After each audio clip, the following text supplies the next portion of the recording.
হাসির খোরাক দিচ্ছি না, কবরের মধ্যে কিন্তু কোন নেতা থাকবে, কোন নেতা যাবে। কবরে যখন চকলেটের মতো কাপড়ের মধ্যে মোড়ায় দেওয়ার পর আপনার লাশটা যখন কবরে দেওয়া হবে, আস্তে করে সবাই বলে বিসমিল্লাহি ওয়ালা মিল্লাতি মিল্লাতি।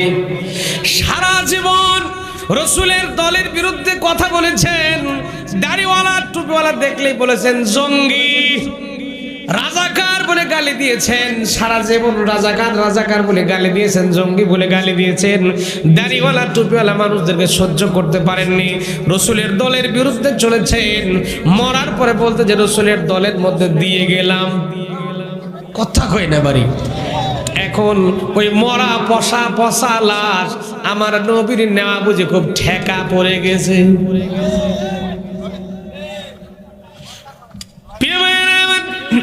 এজন্য করে দুনিয়ার জীবনে জীবিত থাকার পরে জীবিত থাকতে আল্লাহর জমিনে আল্লাহর দিন কায়েম করার জন্য চেষ্টা করার দরকার আছে না নাই?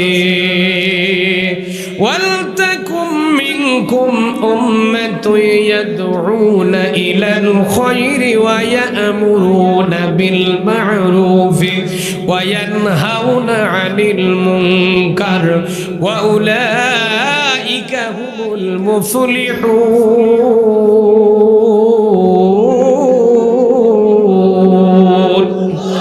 আরেকটু জোরে কোন আল্লাহু আকবার।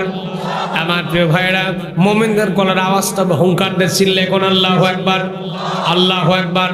এখন দেখা লাগবে এই আয়াতকে বলতেছি, আয়াত বলতেছে তোমাদের মাঝে একটা দল আসবে, যে দলের লোকেরা তোমাদেরকে কল্যাণের দিকে ডাকতে থাকবে। খুব ভালো করে কথাগুলো পয়েন্ট করেন, খুব ভালো করে কথাগুলো একটু খেয়াল করা লাগবে। আল্লাহ জানাচ্ছেন তোমাদের মাঝে একটা দলের লোক আসবে যারা বলবে কল্যাণের দিকে মানুষকে ডাকতে থাকবে, ওয়ায়ামুরুনা বিল মারুফ, সৎ কাজের প্রতি আদেশ করবে আর অসৎ কাজের প্রতি নিষেধ করবে। আল্লাহ জানাচ্ছেন ওই দলের নেতা করবে যারা, তারা সফলতা লাভ করবে আর তারা আমার জান্নাতের মেহমান হয়ে যাবে।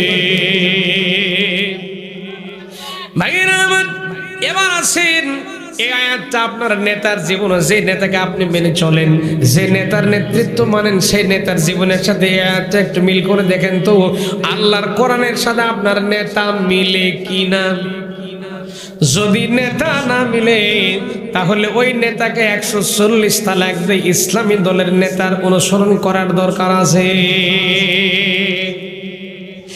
এমনও দল বাংলাদেশে আছে, পর্যালোচনা করলে দেখা যায় এমনও জনপ্রিয় দল বাংলাদেশে আছে যারা ঠেলাই যখন পড়ে যায়, ঠেলাই পড়ে গিয়ে দলের নেতা কর্মীকে ফেলায় তুলে দলের নেতা বিদেশে বিমানে করে পালায় যায়।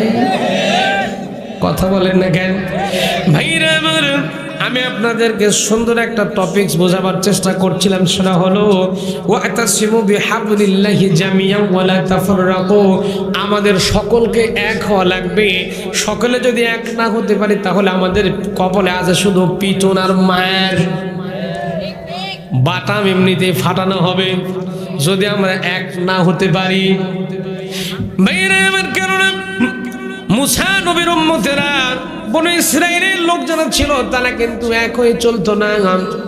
এক না হওয়ার কারণে বিভিন্ন রকম বিভেদ হওয়ার কারণে ফেরাউন কিন্তু তাদের উপর অত্যাচার নির্যাতন স্টিম রোলার চালিয়ে দিয়েছিল। অত্যাচার করতে করতে মুসলমানদেরকে মারতে মারতে অনেক কষ্ট দিয়েছিল। এক পর্যায়ে মুসলমানরা চিন্তা করলো এই ফেরাউনের অত্যাচার নির্যাতন আমরা সহ্য করব না, আমরা এক হব। কি হব? আমরা এক হব।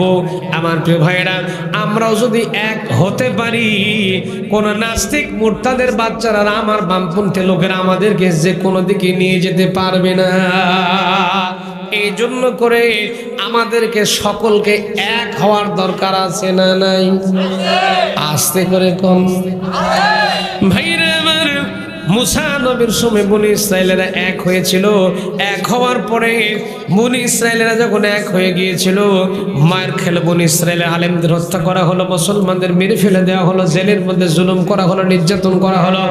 জেল জুলুম হত্যা সবকিছু করার পরে বনি ইসরাইলের মানুষগুলো যখন এক হয়ে গেল, আল্লাহ তখন জানাই দিল তোমাদের আর মারটার খাওয়া লাগবে না।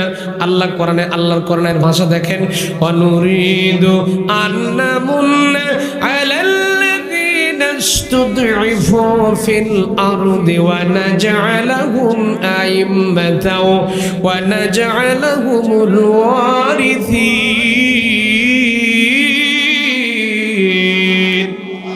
আরেকটু জোরে কোন আল্লাহু আকবার আসুক না যত বাধা যত ঝড় সাইক্লোন রাসূলের পথে মোরা চলবই এ জীবন বাজি রেখে দিনের নিশান মোরা বাংলার আকাশে উড়াবই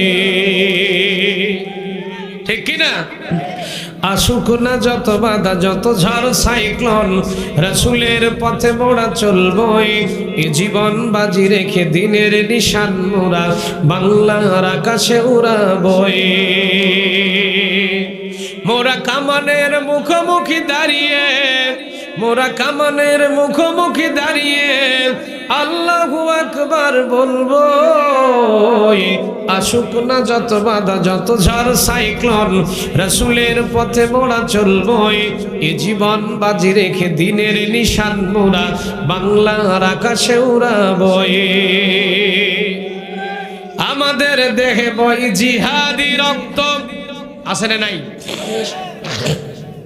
যারা বললেন না তাদের বুঝি নাই নাকি মুসলমান কখনো পিছপা হয় না মুসলমান বাসর রাতে স্ত্রীকে বিশ্ব সুন্দরী স্ত্রীকে ফেলায় রেখে মুসলমান জিহাদের ময়দানে গিয়ে শাহাদাত বরণ করে সেই মুসলমানের রক্ত আমাদের শরীরে আছে না নাই আছে না নাই